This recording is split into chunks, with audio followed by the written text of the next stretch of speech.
저는 박정희입니다. 올해 62살이고 지난달 36년간의 교직 생활을 마감했어요. 고등학교 교장으로서의 마지막 날 제자들과 동료 선생님들이 마련해 준 은퇴식은 정말 화려했습니다. 강당 가득 찬 사람들, 형형색색의 꽃다발들, 그리고 박정희 교장 선생님 명예 퇴임식이라고 적힌 대형 플래카드까지. 마치 제가 연예인이라도 된 것처럼 느껴질 정도였어요. 제가 무대에 올랐을 때 박수 소리가 터져 나왔습니다. 그 순간 가슴이 뭉클했죠. 36년 전 26살의 새내기 교사였던 제가 여기까지 왔구나 싶었거든요. 사회자가 저를 소개하는 목소리가 강당 전체에 울려 퍼졌어요.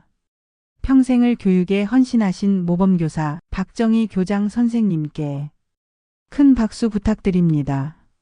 객석을 바라보니 제가 가르쳤던 제자들이 보였습니다. 지금은 의사가 된 영수, 변호사가 된 미영이, 그리고 교사가 되어 후배들을 가르치고 있는 성호까지 모두들 성인이 되어 각자의 자리에서 당당하게 살아가고 있는 모습이 자랑스러웠어요. 제자 중 한 명이 꽃다발을 전해주며 말했습니다. 선생님 덕분에 제가 지금의 자리에 있을 수 있어요. 정말 고맙습니다. 감사 인사를 할 때는 목소리가 떨렸습니다. 제가 여러분에게 무언가를 가르쳤다고 생각했는데 사실 저야말로 여러분에게서 더 많이 배웠습니다.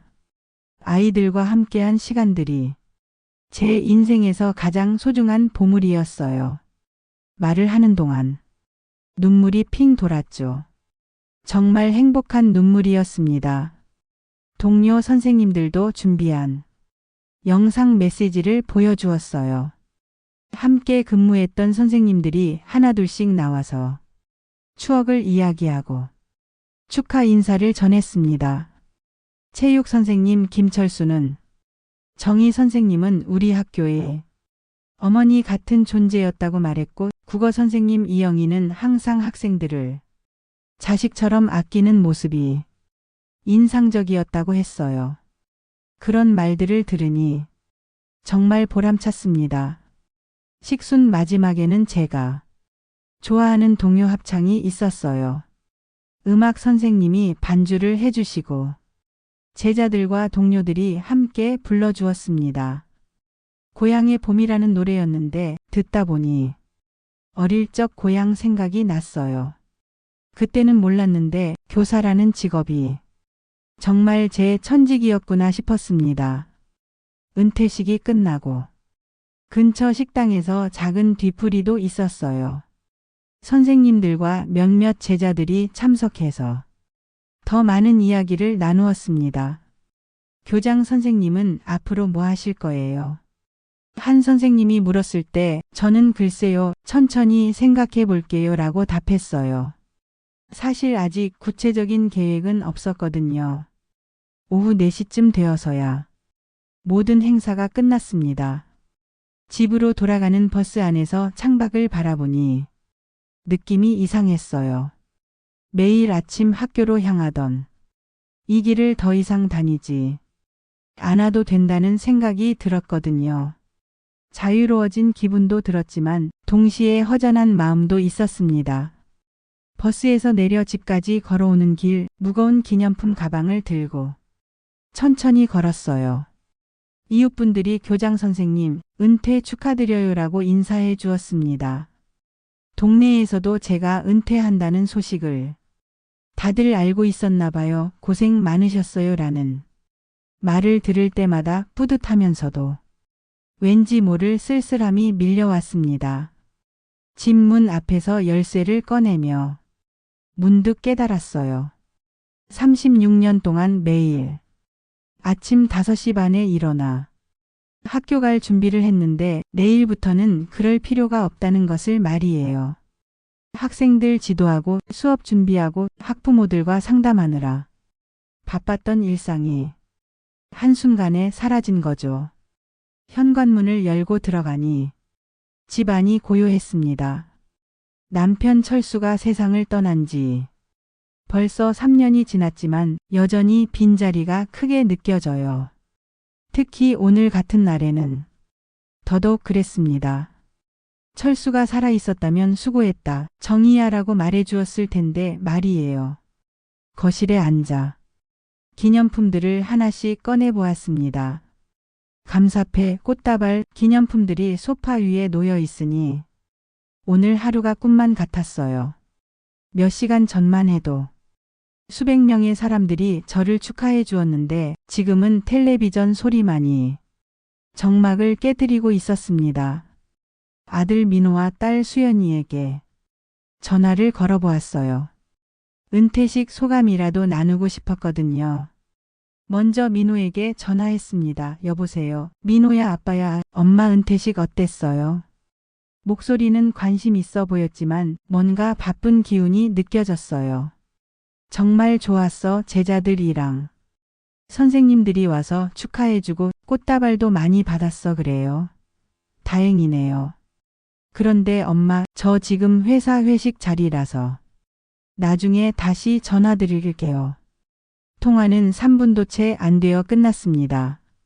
수연이에게도 전화했어요. 수연아, 엄마야 엄마, 안녕하세요. 은퇴식 잘 마치셨어요? 응, 잘 마쳤어. 너도 참석했으면 좋았을 텐데 죄송해요. 엄마 프로젝트 마감이 급해서 못 갔어요. 대신 나중에 맛있는 거 사드릴게요. 수연이도 바쁜 듯 급하게 통화를 마쳤습니다. 두 아이 모두 각자의 생활에 바빠 어머니의 큰 날에도 참석하지 못했어요. 물론 이해합니다. 요즘 젊은 사람들이 얼마나 바쁘게 사는지 잘 알고 있으니까요. 하지만 마음 한구석이 허전했던 것도 사실입니다. 36년 교직 생활을 마무리하는 날인데 가족들과 함께 축하하지 못해 아쉬웠어요. 식탁에 혼자 앉아 차를 마시며 오늘 하루를 돌이켜봤습니다. 화려했던 은퇴식, 제자들과 동료들의 축하, 그 모든 것들이 감사했어요. 하지만 집에 혼자 앉아 있으니 갑자기 현실이 밀려왔습니다. 이제 뭘 하며 살아야 하지? 36년 동안 제 정체성은 교사였습니다. 아침에 일어나면 학교에 가야 하고 학생들을 가르쳐야 하고 그들의 고민을 들어줘야 했어요. 그런 일상이 갑자기 사라지니까 마치 중심축을 잃은 것 같은 기분이었습니다. 거실 벽에 걸린 시계 소리가 유독 크게 들렸어요. 똑딱똑딱 시간은 계속 흘러가는데 저는 여기서 무엇을 해야 할지 모르겠더라고요. 교장실에서는 매분 몇 초가 바빴는데 지금은 시간이 너무 천천히 흘러가는 것 같았습니다. 저녁을 차려놓고 보니 상이 너무 썰렁했어요. 혼자 먹는 밥상이 이렇게 쓸쓸할 줄은 몰랐습니다. 예전에는 철수와 함께 아이들이 어릴 때는 가족 4명이 둘러앉아 떠들썩하게 식사했는데 말이에요. 지금은 저 혼자서 조용히 밥을 먹고 있으니 뭔가 서글펐습니다. 밤이 되어 침대에 누웠을 때도 잠이 쉽게 오지 않았어요. 천장을 바라보며 이런 생각들이 계속 맴돌았습니다.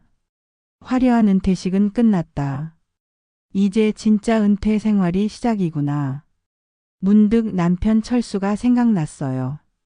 철수도 은퇴 후 이런 기분이었을까요? 외로움과 허무감, 그리고 앞으로에 대한 막연한 불안감 말입니다.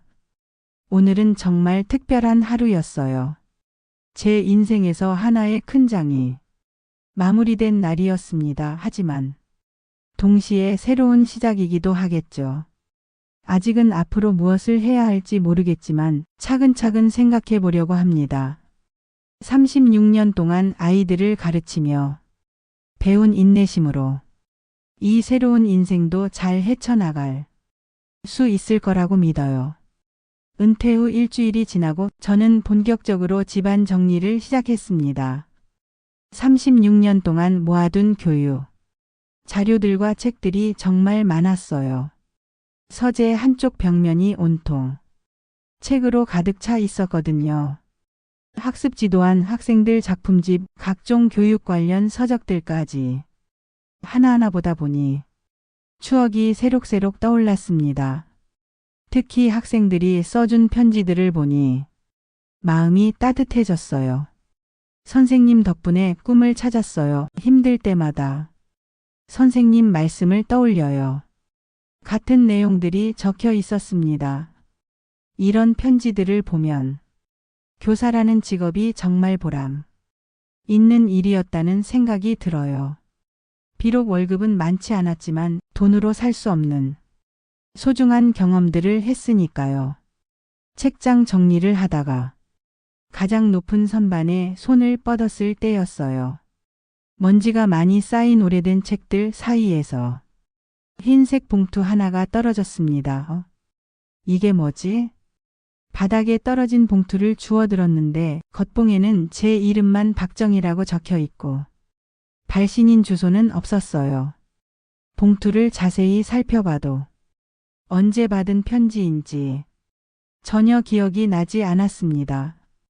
우편 소인도 흐릿해서 날짜를 확인할 수 없었어요. 누가 보낸 편지일까? 호기심이 생겨서 봉투를 조심스럽게 뜯어봤습니다. 편지지 한 장에 단 한 문장만 적혀 있었어요. 당신이 믿는 가정은 생각보다 단단하지 않습니다. 글씨체는 제가 아는 사람의 것 같지 않았고 내용도 이상했습니다. 가정이 단단하지 않다니 무슨 뜻일까? 처음에는 누군가의 장난이거나 실수로 잘못 배달된 편지인 줄 알았어요. 하지만 며칠이 지나면서 이상한 일들이 하나둘씩 벌어지기 시작했습니다. 먼저 아들 민호가 갑자기 집에 찾아왔어요. 평소에는 한 달에 한 번 정도 얼굴을 보던 민호가 은퇴 후에는 벌써 세 번째 방문이었습니다. 뭔가 다른 이유가 있는 것 같았어요. 엄마, 요즘 어떻게 지내세요? 민호가 평소보다 더 다정한 목소리로 물어봤습니다. 그리고 거실을 둘러보더니 이런 말을 했어요. 이 집이 너무 크지 않아요?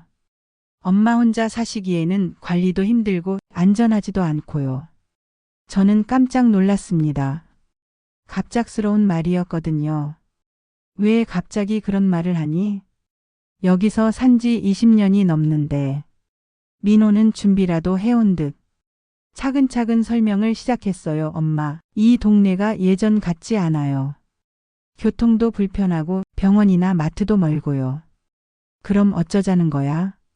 제가 물으니 민호는 눈을 반짝이며 말했습니다. 강남에 있는 고급 빌라를 하나 알아봤어요. 관리가 잘 되어 있고 엄마 연세에 딱 맞을 것 같아요. 엘리베이터도 있고 경비실도 있어서 안전해요. 민호의 제안을 듣고 있으니 뭔가 이상했어요. 평소에는 제가 어떻게 지내는지 관심도 없던 아이가 갑자기 이렇게 세심하게 신경을 써주다니. 혹시 그 빌라는 얼마나 하는데? 제가 물으니 민호는 잠깐 머뭇거리더니 답했어요. 그게 좀 비싸긴 해요. 하지만 이 집을 팔면 충분히 살 수 있어요. 그 순간 편지 내용이 떠올랐습니다. 당신이 믿는 가정은 생각보다 단단하지 않습니다. 혹시 민호가 제 집을 팔라고 하는 게 단순한 효도가 아닐까 하는 생각이 들었어요. 민호야, 엄마는 여기가 좋아. 아빠랑 함께 살던 추억도 있고 이웃들도 친하고 말이야. 엄마, 그래도 생각해 보세요. 나이가 들수록 편의시설이 중요해요. 민호가 계속 설득하려고 했지만 저는 더 이상 듣고 싶지 않았어요. 알겠다. 생각해 볼게. 그렇게 말하고 주제를 바꾸었습니다. 민호가 돌아간 후 마음이 불편했어요. 아들이 제 걱정을 해주는 건 고마운 일이지만 왠지 모르게 다른 속셈이 있는 것 같았거든요. 특히 집을 팔라고 하는 부분이 계속 신경 쓰였습니다. 일주일 뒤에는 딸 수연이가 찾아왔어요. 평소 바빠서 전화조차 잘 받지 않던 수연이가 갑자기 나타났습니다. 명품 가방을 들고 와서는 엄마, 오랜만에 뵈어요라고 인사했어요. 외모도 평소보다 말끔하게 단장하고 온 모습이었습니다. 수연아, 웬일로 시간이 났니? 제가 반갑게 인사하니 수연이는 밝게 웃으며 말했어요. 엄마 은퇴하셨으니 축하도 드리고 안부도 여쭐 겸해서 왔어요. 그러고는 제가 좋아하는 과일과 떡까지 사왔더라고요. 거실에 앉아 차를 마시며 이야기하다가 수연이가 본론을 꺼냈습니다. 엄마, 제가 요즘 사업을 시작하려고 하는데요. 갑작스러운 말이었어요. 수연이는 지금까지 회사원으로 일해왔는데 사업은 처음이라고 했거든요. 무슨 사업을 하려고 하는데? 제가 궁금해하니 수연이는 눈을 반짝이며 설명했어요. 친구랑 같이 카페를 차리려고 해요. 홍대 근처에 좋은 자리를 찾았는데 유동인구도 많고 전망도 밝아요. 그러면서 스마트폰으로 사업 계획서까지 보여주었습니다. 그런데 초기 투자금이 좀 부족해서요. 수연이가 조심스럽게 말을 이어갔어요. 혹시 엄마께서 도움을 주실 수 있을까요? 물론 나중에 꼭 갚을게요. 결국 돈 이야기가 나왔습니다. 민호에 이어 수연이까지 돈과 관련된 이야기를 하니까 우연이라고 보기 어려웠어요. 얼마나 필요한데? 제가 물으니 수연이는 잠깐 망설이다가 말했어요. 3천만 원 정도면 될 것 같아요. 엄마 은퇴금에서 조금만 빌려주시면 정말 감사하겠어요. 그 말을 듣고 마음이 복잡해졌습니다. 딸이 사업을 한다니 도와주고 싶은 마음도 있었지만 뭔가 석연치 않았거든요. 수연아, 사업이라는 게 위험하잖아. 실패하면 어떻게 하려고? 제가 걱정스럽게 말하니 수연이는 자신 있게 대답했어요. 엄마, 요즘 카페 사업이 정말 잘 되거든요. 제가 충분히 준비했어요. 하지만 저는 쉽게 결정할 수 없었어요. 생각해 볼 게 급한 일이야.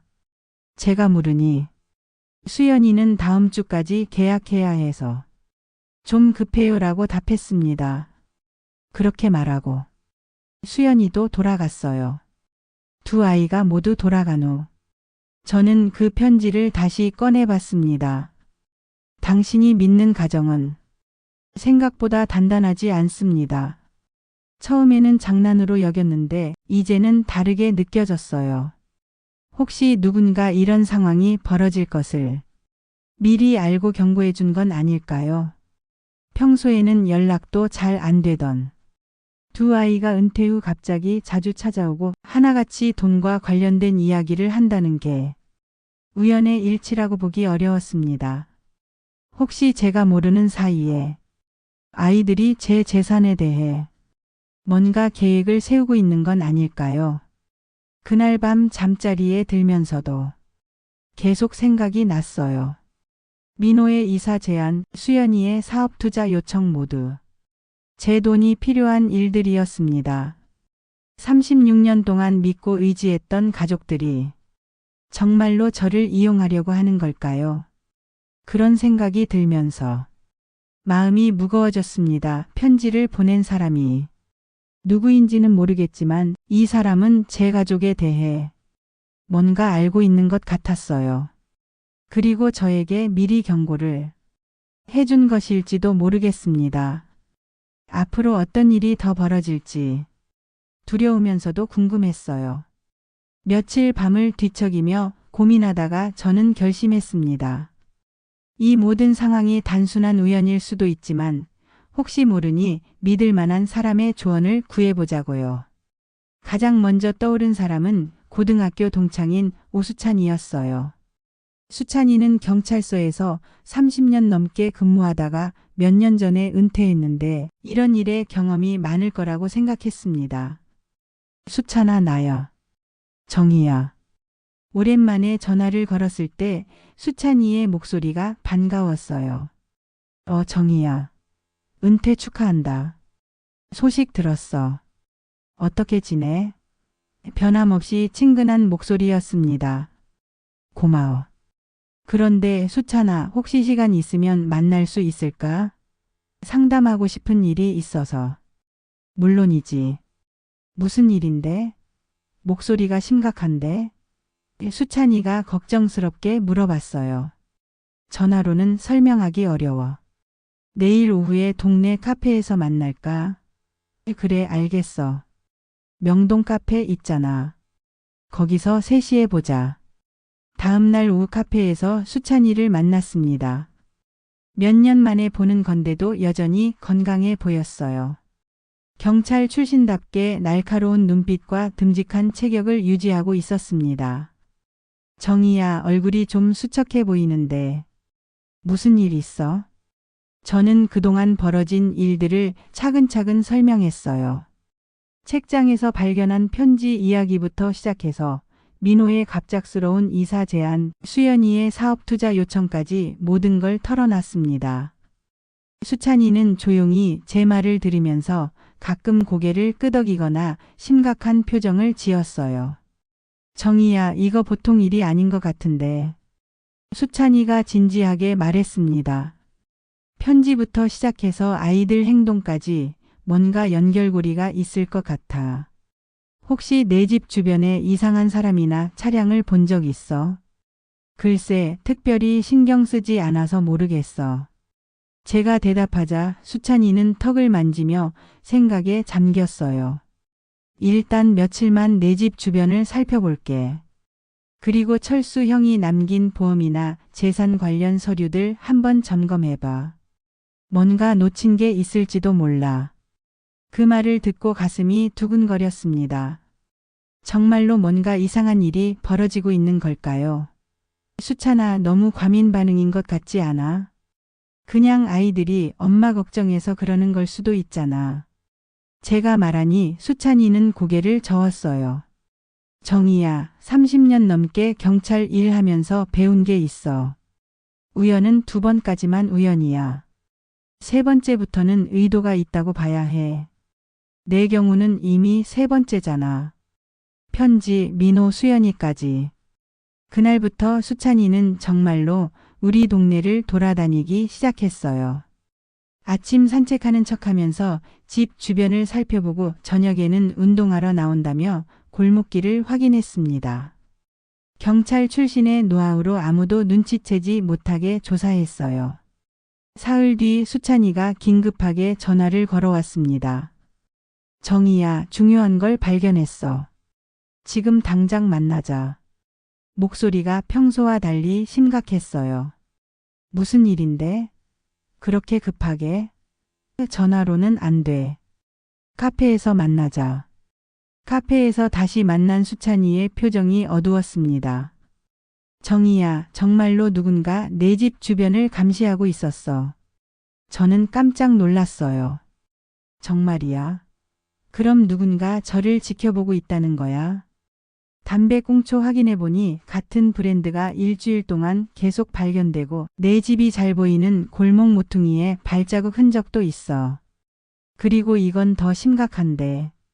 수찬이가 스마트폰을 꺼내며 사진을 보여줬어요. 망원 렌즈로 촬영한 것 같은 각도야. 내 집 창문이 이렇게 선명하게 보일 리가 없거든. 분명히 누군가 망원경이나 카메라로 관찰하고 있었어. 사진을 보니 정말로 제 집 거실 창문이 또렷하게 찍혀 있었어요. 등골이 오싹했습니다. 그런데 그게 다가 아니야. 수찬이의 표정이 더욱 심각해졌습니다. 철수형 재산 관련해서 조사해봤는데 정희야가 모르는 부분이 상당히 많아. 제가 놀란 표정을 짓자 수찬이가 계속 설명했어요. 보험금만 해도 2억이 넘어. 그런데 이건 정희야도 모를 수 있는데. 수찬이가 잠깐 말을 멈추고 저를 바라봤습니다. 철수 형이 15년 전에 구입한 땅이 있어. 당시에는 별 볼 일 없는 농지였는데 말이야. 땅이요? 철수가 땅을 샀다고요? 저는 전혀 몰랐던 사실이었어요. 남편과 그런 이야기를 나눈 적이 없었거든요. 어디에 있는 땅인데요? 경기도 파주 쪽이야. 그런데 최근에 그 지역이 대규모 재개발 예정지로 지정됐어. 신도시 건설 계획까지 발표됐고 수찬이의 목소리가 떨렸어요. 현재 시세로 계산하면 10억 원은 좋게 넘을 거야. 저는 말문이 막혔습니다. 10억 원이라니. 그런 큰 돈이 있다는 사실조차 몰랐거든요. 철수가 왜 그런 말을 안 했을까요? 제가 중얼거리자 수찬이가 답했어요. 아마 형도 그 땅이 이렇게 비싸질 줄은 몰랐을 거야. 당시에는 정말 시골 농지에 불과했으니까. 하지만 누군가는 이미 이 사실을 알고 있었던 것 같아. 수찬이의 말에 온몸에 소름이 돋았어요. 그럼 그 편지는?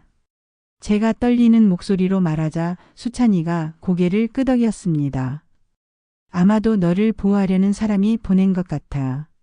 내 주변에 욕심을 품은 사람들이 있다는 걸 미리 경고한 거지. 그런데 이 사실을 누가 알 수 있을까요? 제가 물으니 수찬이는 심각한 표정으로 답했어요. 법무사, 은행 직원, 부동산 중개업자들. 그런데 정희야, 혹시 내 아이들이 이 사실을 먼저 알았을 가능성은 없을까? 그 말을 듣고 가슴이 철렁했습니다. 설마요. 민호와 수연이가 그런 걸 어떻게 알아요? 하지만 수찬이의 설명을 들으니 불가능한 일도 아니었어요. 요즘은 인터넷으로 부동산 정보 찾기가 어렵지 않아. 특히 재개발 지역 같은 경우는 미리 소문이 나거든. 그리고 민호가 부동산 일을 하고 있잖아. 맞는 말이었어요. 민호는 부동산 중개업체에서 일하고 있었습니다.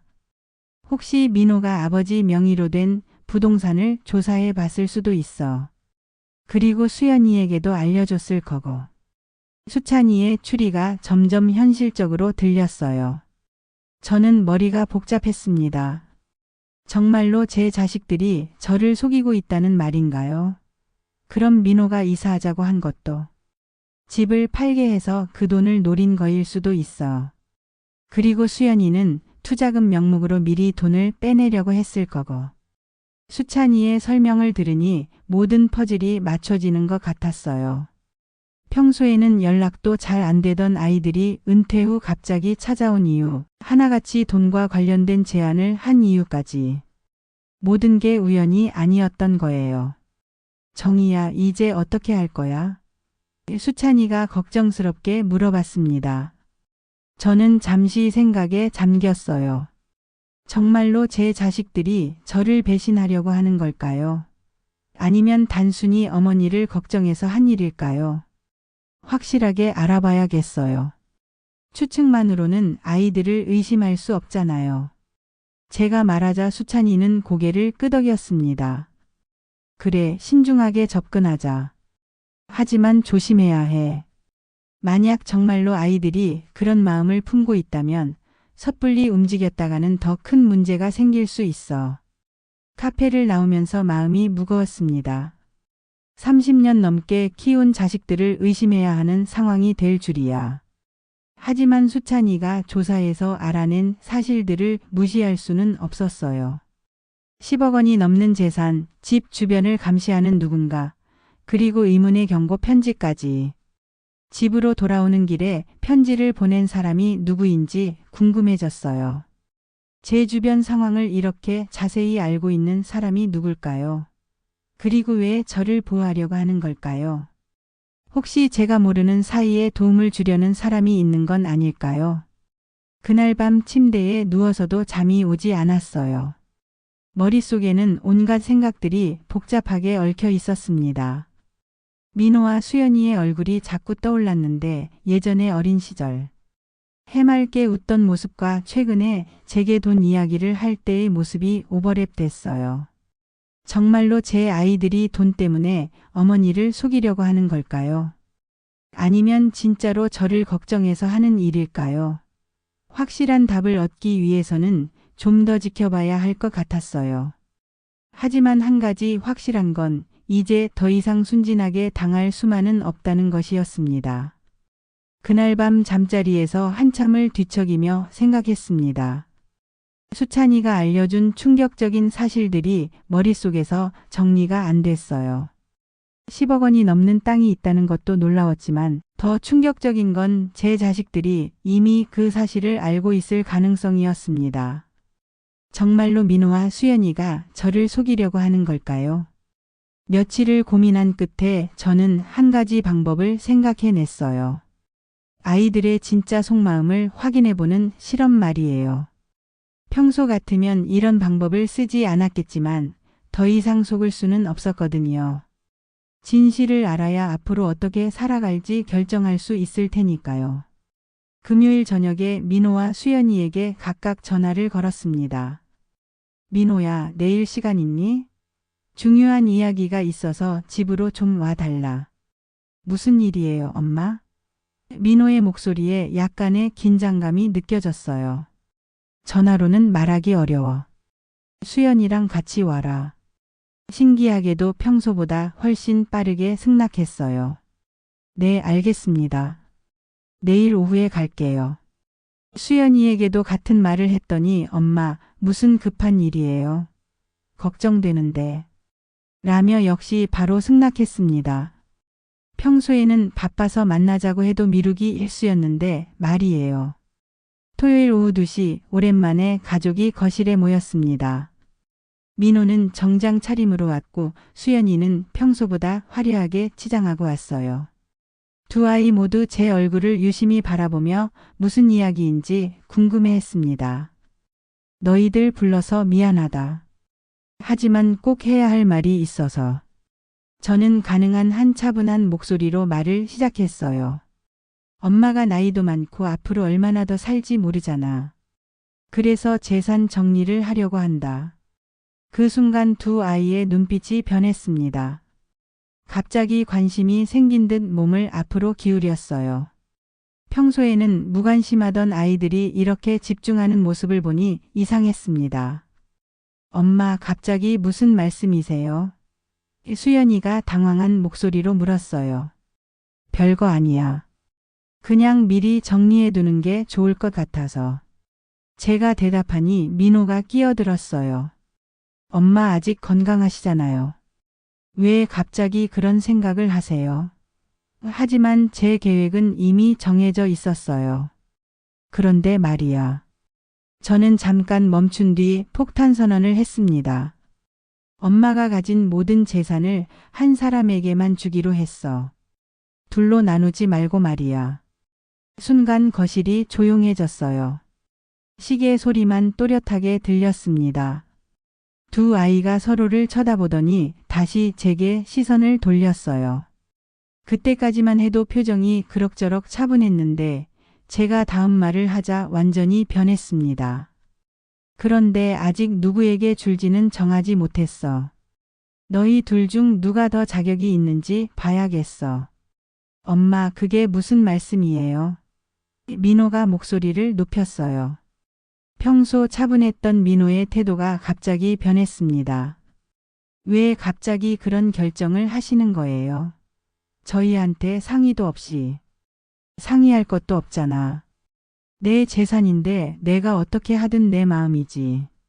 제가 단호하게 말하니 민호의 얼굴이 빨개졌어요.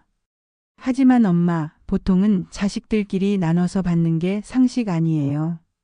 그때부터 두 아이의 진짜 모습이 드러나기 시작했어요.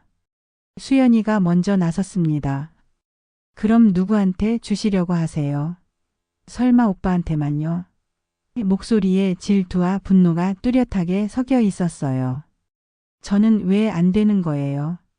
제가 딸인데 나중에 늙으시면 저희가 모셔야 하잖아요. 민호도 지지 않았습니다. 무슨 소리야, 수연아. 내가 장남이고 그동안 엄마를 더 많이 챙겼잖아. 명절 때도 항상 우리 집에서 지냈고. 두 남매가 서로를 향해 날선 말들을 쏟아내기 시작했어요. 오빠가 언제 엄마를 챙겼어요? 평소에 한 달에 한 번 얼굴 보기도 어려우면서요. 수연이가 목소리를 더 높였어요. 저는 적어도 안부 전화라도 자주 드렸어요. 너는 또 어때? 전화만 했다고 챙긴 거야. 나는 엄마 병원 모실 때마다 차로 데려다 줬어. 민호도 화를 내며 맞받아쳤습니다. 두 아이가 서로 소리를 지르는 모습을 보니 마음이 아팠어요. 평소에는 서로 잘 지내는 것처럼 보였는데 재산 이야기가 나오니까 완전히 다른 사람들이 되어버렸습니다. 제가 30년 넘게 정성으로 키운 아이들이 이런 모습일 줄이야. 하지만 더 충격적인 일이 기다리고 있었어요. 수연이가 갑자기 제 앞에 무릎을 꿇더니 울기 시작했습니다. 엄마, 제발 저한테 주세요. 저는 정말 엄마를 사랑해요. 오빠는 남자니까 처가에서도 잘 살 수 있지만 저는 여자라서 더 힘들어요. 눈물까지 흘리며 애원하는 모습이었어요. 민호도 당황했는지 수연이를 말렸습니다. 수연아, 그만해. 이럴 필요 없어. 하지만 민호 역시 곧 제게 간절하게 말했어요. 엄마, 저한테 주세요.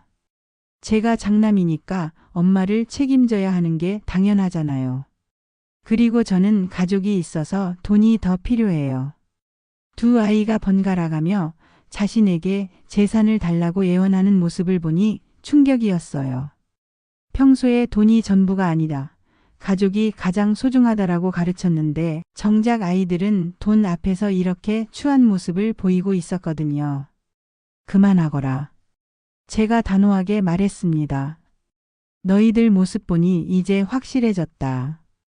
두 아이가 놀란 표정으로 저를 바라봤어요. 엄마, 무엇이 확실해졌다는 거예요? 민호가 떨리는 목소리로 물었습니다. 너희들이 진짜 원하는 게 뭔지 알겠다. 저는 깊게 한숨을 쉬었어요. 엄마를 사랑해서가 아니라 돈 때문에 그러는 거구나. 평소에는 연락도 잘 안 되더니 은퇴하고 나서는 자주 찾아오고 하나같이 돈과 관련된 이야기만 하고 그 말을 듣고 두 아이의 얼굴이 하얘졌어요. 민호가 황급히 변명했습니다. 엄마, 오해예요. 저희가 정말 엄마를 걱정해서 한 말이에요. 수연이도 눈물을 닦으며 말했어요. 맞아요, 엄마. 저희는 진짜로 엄마를 사랑해요. 하지만 이미 늦었습니다. 저는 그들의 진짜 마음을 똑똑히 봤거든요. 그래, 나도 너희들을 사랑한다. 하지만 사랑한다고 해서 눈 감고 속아줄 수는 없어. 제 목소리가 점점 차가워졌어요. 엄마, 정말 오해예요. 민호가 다급하게 말했지만 저는 더 이상 듣고 싶지 않았어요. 오해가 아니야. 너희들 눈빛을 보니 알겠더라. 언제부터 엄마 재산에 대해 알고 있었니? 두 아이가 서로를 바라보며 당황해했어요. 특히 민호의 표정이 굳어졌습니다. 엄마, 무슨 말씀이세요? 모르는 척하지 마라. 아버지가 남긴 땅 말이야. 재개발 예정지라는 것도 알고 있겠지? 그 순간 민호의 얼굴이 완전히 하얘졌어요. 제가 그 사실을 알고 있다는 걸 예상하지 못했나 봅니다. 엄마, 그건. 그러니까 갑자기 이사하자고 했구나. 집을 팔아서 그 돈까지 합치면 더 큰 목돈이 생기니까. 수연이도 더 이상 변명할 수 없다는 표정이었어요. 엄마, 저희는. 너도 마찬가지야, 수연아. 사업 투자금이라고 하면서 미리 돈을 빼내려고 했지.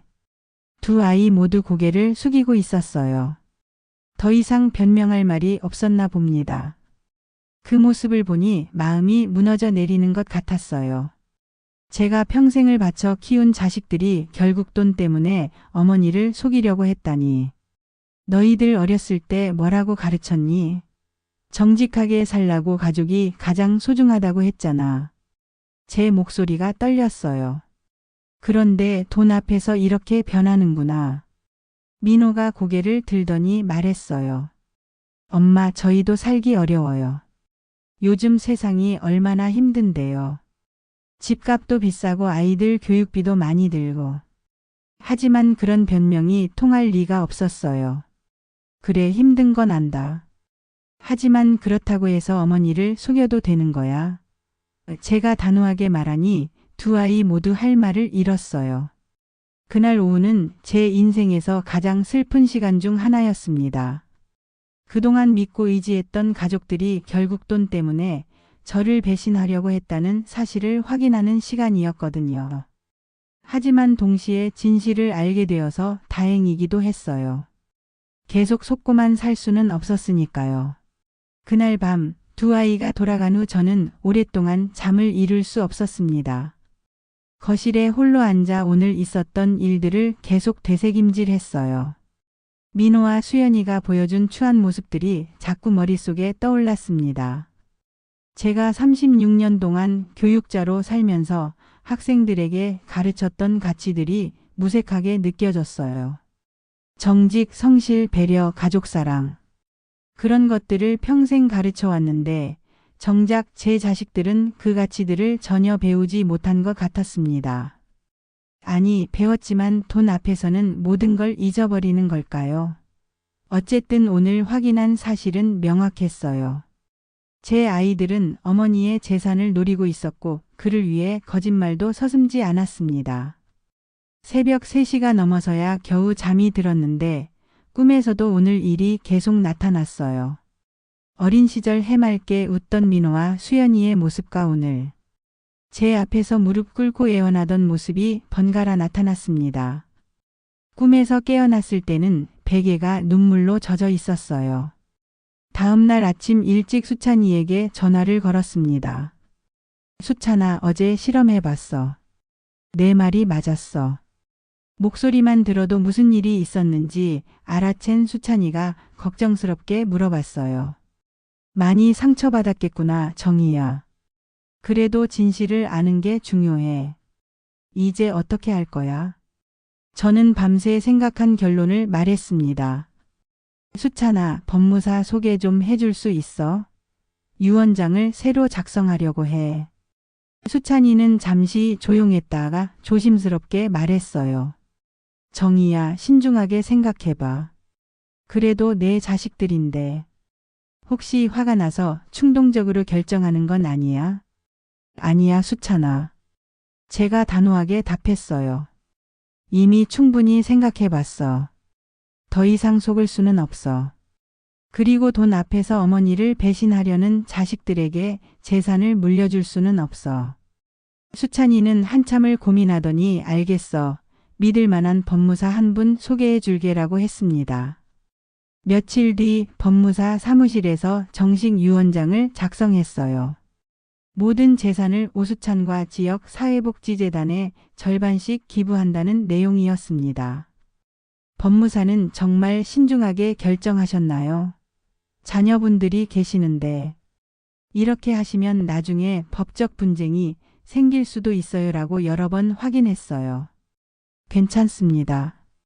제 의사는 확고해요.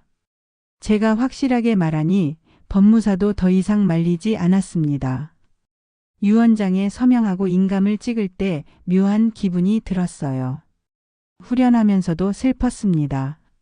제 자식들에게는 한 푼도 주지 않겠다고 결정한 거니까요.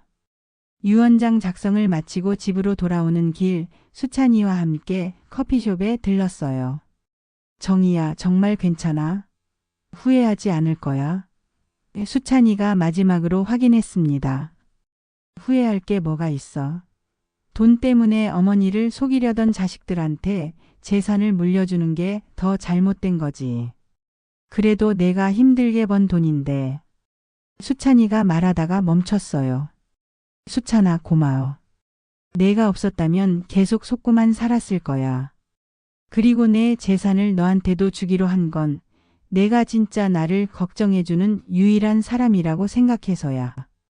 수찬이의 눈가가 촉촉해졌어요. 정희야, 고맙긴 하지만 부담스럽기도 해. 내 재산을 내가 받아도 되나 싶어서. 당연하지. 혈육보다 더 나를 아껴준 사람이 누가 있어? 그리고 사회복지재단에도 기부하기로 한 것도 의미가 있어. 정말 도움이 필요한 사람들을 위해 쓰이는 거니까. 한 달 뒤 저는 다시 민호와 수연이를 불렀어요. 이번에는 정말 마지막 통보를 하기 위해서였습니다. 두 아이는 지난번 일 때문인지 조금 조심스러운 표정으로 왔어요. 엄마, 지난번에 실례했어요. 너무 흥분해서 그랬나 봐요. 민호가 먼저 사과했습니다. 수연이도 엄마, 죄송해요. 저희가 너무 성급했나 봐요라고 말했어요. 하지만 저는 이미 마음을 정한 상태였습니다. 앉아라. 지난번에 재산을 한 명에게 주겠다고 했잖아. 두 아이가 긴장한 표정으로 제 말을 기다렸어요. 결정했다. 저는 차분하지만 단호한 목소리로 말했습니다. 내 재산을 누구에게 줄지 말이야. 민호와 수연이의 눈빛이 순간적으로 반짝였어요. 누가 선택받을지 궁금해하는 표정이었습니다. 너희 둘 다 아니야. 제가 말하자 두 아이의 표정이 굳어졌어요. 엄마, 무슨 말씀이세요? 수연이가 떨리는 목소리로 물었습니다. 말 그대로야. 너희들은 내 재산을 받을 자격이 없다고 생각해. 엄마. 민호가 소리쳤어요. 왜 갑자기 그런 말씀을 하세요? 저희가 뭘 잘못했어요? 하지만 저는 이미 각오를 단단히 한 상태였습니다. 잘못한 게 뭐냐고? 어머니를 속이려고 한 것부터가 잘못이지. 너희는 내 피를 이어받았지만 마음은 이어받지 못했구나. 제 목소리가 점점 차가워졌어요. 돈 때문에 거짓말하고 어머니를 이용하려고 하고. 그런 너희들에게 내가 힘들게 모은 재산을 물려줄 수는 없어. 두 아이가 당황해서 서로를 바라보더니 다시 제게 매달리기 시작했어요. 엄마, 저희가 잘못했어요. 다시는 그런 일 없을게요. 민호가 눈물을 글썽이며 말했습니다. 네, 엄마. 저희가 정말 반성하고 있어요. 기회를 한 번만 더 주세요. 수연이도 울먹였어요. 하지만 저는 흔들리지 않았습니다. 기회는 이미 충분히 줬어. 그런데 너희들은 그 기회를 버렸잖아. 제가 단호하게 말하니 두 아이의 얼굴이 절망적으로 변했어요. 그럼 누구한테 주시려고 하는 거예요? 민호가 다급하게 물었습니다. 나를 진짜로 걱정해주고 배신하지 않은 사람에게 줄 거야. 제가 답하자 수연이가 그게 누구예요? 라고 물었어요. 오수찬 삼촌이랑 사회복지재단에 기부하기로 했어.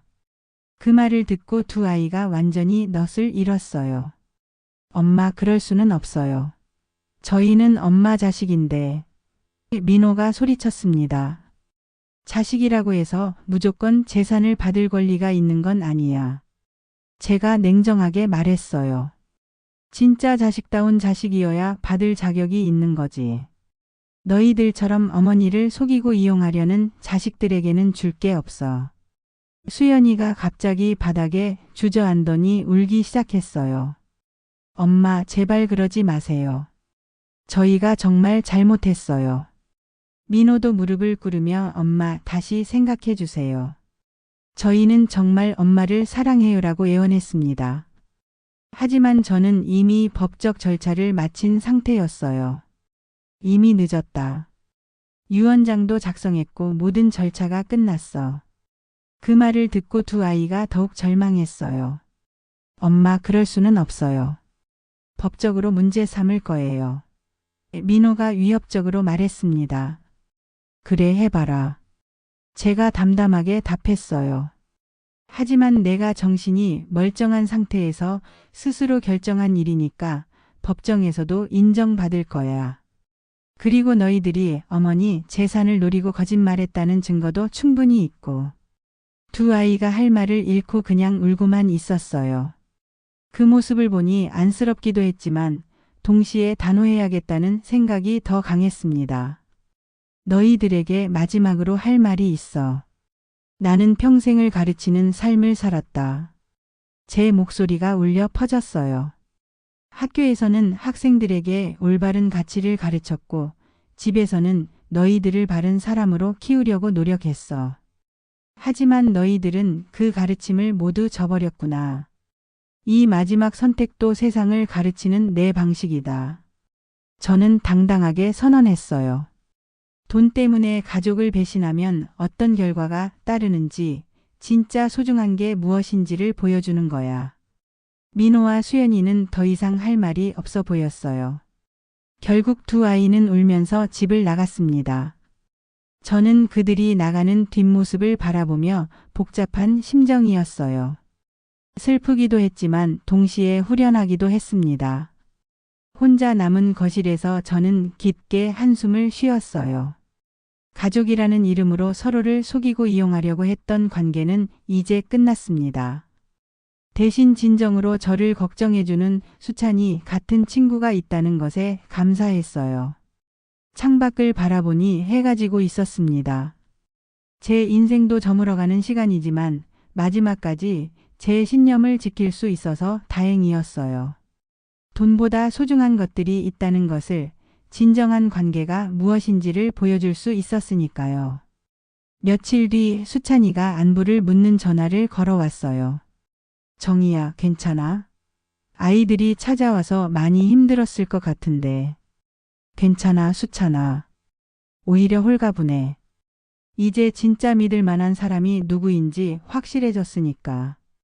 앞으로 어떻게 지낼 거야? 수찬이가 걱정스럽게 물어봤습니다. 평소처럼 살 거야. 독서도 하고 산책도 하고. 그리고 가끔 수찬이랑 만나서 차도 마시고. 그것만으로도 충분해. 정말로 그랬어요. 가족이라는 이름의 가면을 쓴 사람들에게 둘러싸여 있을 때보다 진정으로 저를 걱정해주는 한 사람과 함께할 때가 훨씬 행복했습니다. 제가 내린 결정이 옳았다는 확신이 들었어요. 몇 달이 지난 후 동네에서 만난 이웃이 물어봤어요. 교장 선생님, 요즘 자녀분들 얼굴을 못 보는 것 같은데 어디 멀리 이사라도 가셨나요? 아니요. 그냥 각자 바쁘게 살고 있어요. 그렇게 대답하면서도 마음은 평온했습니다. 가족의 이름으로 포장된 거짓된 관계보다는 진실한 한 사람의 우정이 훨씬 값지다는 것을 깨달았거든요.